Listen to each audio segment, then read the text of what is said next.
Well, this is either the most unusual peanut butter cookie or the most unusual oatmeal cookie because it contains both oatmeal and peanut butter. Melt 4 tablespoons of butter in a pan and add 1 cup of rolled oats. Cook this until every oat is coated with the butter. And these are going to cook anywhere from 5 to 10 minutes. In the meantime, you can sift your dry ingredients. 1 cup of all-purpose flour plus 2 tablespoons. 1, 2. A teaspoon of salt and 1 teaspoon of baking soda. And whisk those together. And now let's see how our oats are doing. When they're toasted, spread them on a parchment-lined baking sheet and let them cool for 5 or 10 minutes. These are the oats cooled. So 1 stick of butter, ½ a cup, creamed with ½ a cup of dark brown sugar, and pack that in, and ½ a cup of peanut butter. I like a nice creamy, preferably organic peanut butter. And 1/3 of granulated sugar. This is unusual batter for cookies. It has no eggs in it, but it is kind of a soft batter because of all that butter and peanut butter. Add your dry ingredients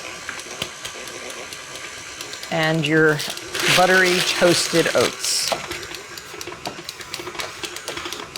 And that's it. That is your peanut butter oatmeal batter. So here's our dough. Now you can roll this dough between 2 layers of parchment paper. And you want your dough about 1/4 inch thick.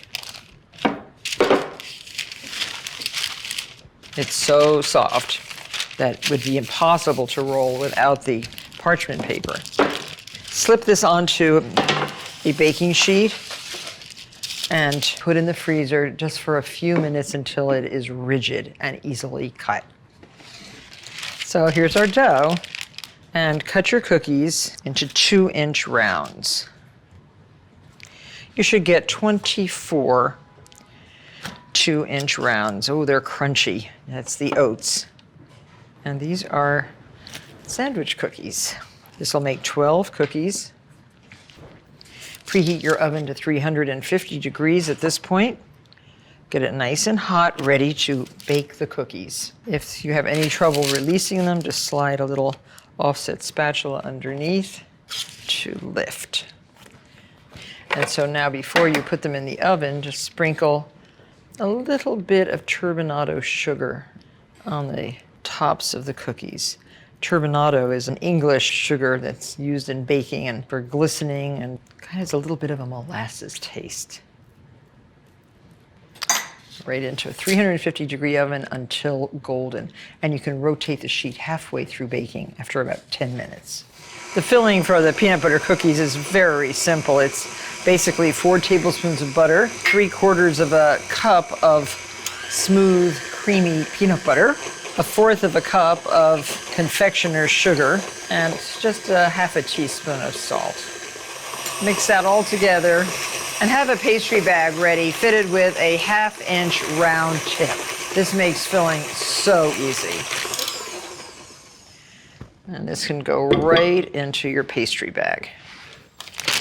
Now to fill a pastry bag, always fold over the top into a cuff so that the bag itself fills right here and the top doesn't get all sticky with this stuff. And you have plenty of filling for 12 sandwich cookies, top and bottom. So there.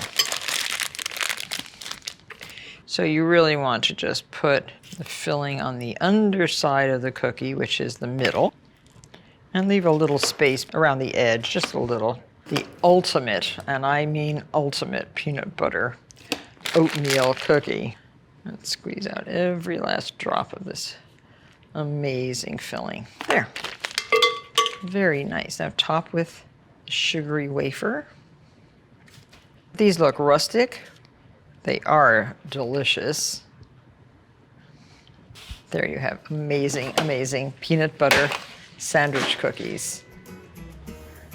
Don't even bother putting them in the cookie jar. They won't stay there more than a few minutes.